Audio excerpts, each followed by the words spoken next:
जय श्री कृष्णा।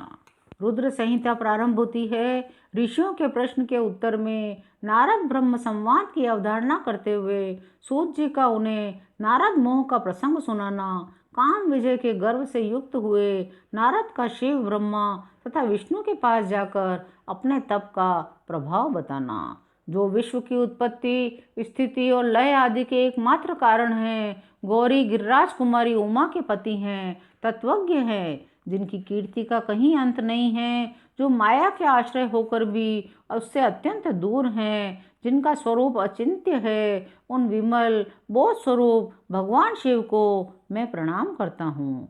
मैं स्वभाव से ही उन अनादि शांत स्वरूप एकमात्र पुरुषोत्तम शिव की वंदना करता हूँ, जो अपनी माया से इस संपूर्ण विश्व की सृष्टि करके आकाश की भांति इसके भीतर और बाहर स्थित है। जैसे लोहा चुंबक से आकृष्ट होकर उसके पास ही लटका रहता है, उसी प्रकार ये सारे जगत सदा सब और जिसके आसपास ही भ्रमण करते हैं, जिन्होंने अपने से ही इस प्रपंच को रचने की विधि बताई थी, जो सबके भीतर अंतर्यामी रूप से विराजमान हैं, जिनका अपना स्वरूप अत्यंत गूढ़ है, उन भगवान शिव की मैं सादर वंदना करता हूँ।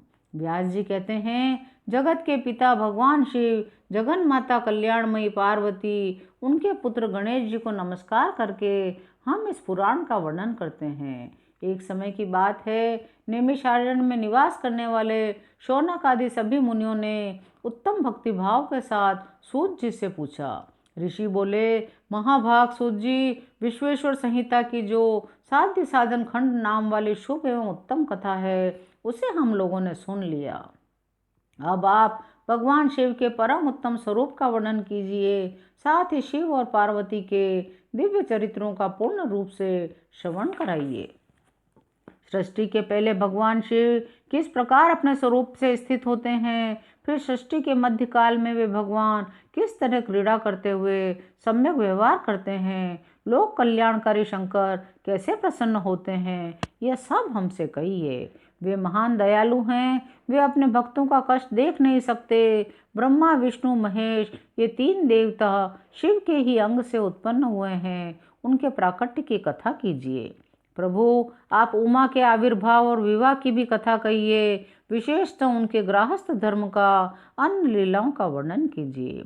सूत जी ने कहा, मुनीश्वरों, आप लोगों ने बड़ी उत्तम बात पूछी है। भगवान सदाशिव की कथा में आप लोगों की जो आंतरिक निष्ठा हुई है, इसके लिए आप धन्यवाद के पात्र हैं।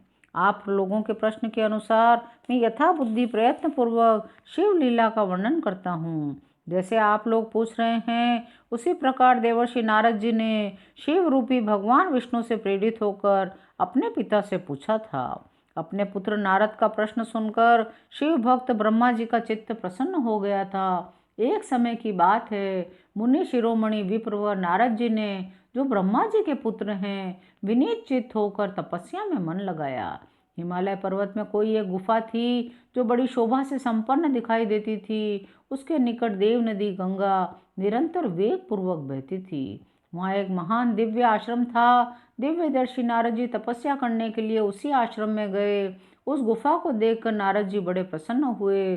सुदीर्घ काल तक वहाँ तपस्या करते रहे। उनका अंतःकरण शुद्ध था। वे दृढ़ता पूर्वक आसन बांधकर मौन होकर प्राणायाम पूर्वक समाधि में स्थित हो गए। मुनिवर नारद जी जब इस प्रकार तपस्या करने लगे, देवराज इंद्र कांप उठे। वे सोचने लगे, ये नारद मुनि मेरा राज्य लेना चाहते हैं। इंद्र ने उनकी तपस्या में विघ्न डालने के प्रयत्न से इच्छा की। उस समय देवराज ने अपने मन से कामदेव का स्मरण किया। स्मरण करते ही कामदेव आ गए। इंद्र ने उन्हें नारद जी की तपस्या में विघ्न डालने का आदेश दिया। यह आज्ञा पाकर कामदेव बसंत को साथ लेकर बड़े गर्व से उस स्थान पर गए और अपना उपाय करने लगे। वहाँ शीघ्र ही उन्होंने अपनी सारी कलाएं रच डाली। बसंत ने भी मदमस्त होकर अपना प्रभाव अनेक प्रकार से प्रकट किया। मुनिवरों, कामदेव और बसंत के अथक प्रयत्न करने पर भी नारद मुनि के चित्त में विकार उत्पन्न नहीं हुआ। इससे उन दोनों का गर्व चूर्ण हो गया। महादेव जी की कृपा से ही नारद मुनि पर कामदेव का कोई प्रभाव नहीं पड़ा था। पहले उसी आश्रम में काम शत्रु भगवान शिव ने उत्तम तपस्या की थी, वहीं उन्होंने मुनियों की तपस्या का नाश करने वाले कामदेव को शीघ्र ही भस्म कर डाला था। उस समय रति ने कामदेव को पुनः जीवित करने के लिए देवताओं से प्रार्थना की थी। तब देवताओं ने समस्त लोगों का कल्याण करने वाले भगवान शंकर से याचना की। उनके याचना करने पर वे बोले, देवताओं, कुछ समय व्यतीत होने के बाद कामदेव जीवित तो हो जाएंगे, परंतु यहाँ उनका कोई उपाय नहीं चल सकेगा। यहाँ खड़े होकर लोग चारों ओर जितनी दूर तक की भूमि को नेत्र से देख पाते हैं, वहां तक कामदेव के बाणों का प्रभाव नहीं चल सकेगा, इसमें संशय नहीं है। भगवान शंकर की इस उक्ति के अनुसार उस समय वहां नारद जी के प्रति कामदेव का निजी प्रभाव मिथ्या सिद्ध हुआ। वे शीघ्र ही स्वर्गलोक में इंद्र के पास लौट आए। कामदेव ने सारा वृतांत और प्रभाव क्या सुनाया। तत्पश्चात इंद्र की आज्ञा से वे वसंत के साथ अपने स्थान को चले गए। उस समय देवराज इंद्र को बड़ा विस्मय हुआ। उन्होंने नारद जी की भूरी भूरी प्रशंसा की, परंतु शिव जी की माया से मोहित होने के कारण वे उस पूर्व वृतांत को स्मरण न कर सके। वास्तव में संसार के भीतर सभी प्राणियों के लिए शंभु की माया को जानना अत्यंत कठिन है। नारद जी भी भगवान शंकर की कृपा से वहाँ चिरकाल तक तपस्या में लगे रहे। जब उन्होंने अपनी तपस्या को पूर्ण हुई समझा, तब वे मुनि उससे विरत हुए। कामदेव पर मेरी विजय हुई, ऐसा मानकर उन मुनीश्वर के मन में व्यर्थ ही गर्व हो गया। भगवान शिव की माया से मोहित होने के कारण उन्हें यथार्थ बात का ज्ञान नहीं रहा। वे यह नहीं समझ सके कि कामदेव के पराजित होने में भगवान शंकर के ही प्रभाव का कारण है। उस माया से अत्यंत मोहित होकर मुनि शिरोमणि नारद अपना काम विजय संबंधी वृत्तांत बताने के लिए तुरंत कैलाश पर्वत पर गए। वहां रुद्रदेव को नमस्कार करके गर्व से भरे हुए नारद मुनि ने अपने आप को महात्मा मानकर कामदेव पर अपनी विजय का वृत्तांत कह सुनाया। भक्त वत्सल भगवान शंकर ने नारद जी से कहा, तात नारद, तुम बड़े विद्वान हो, धन्यवाद के पात्र हो, परंतु मेरी ये बात ध्यान देकर सुनो। अब से फिर कभी ऐसी बात कभी भी न कहना।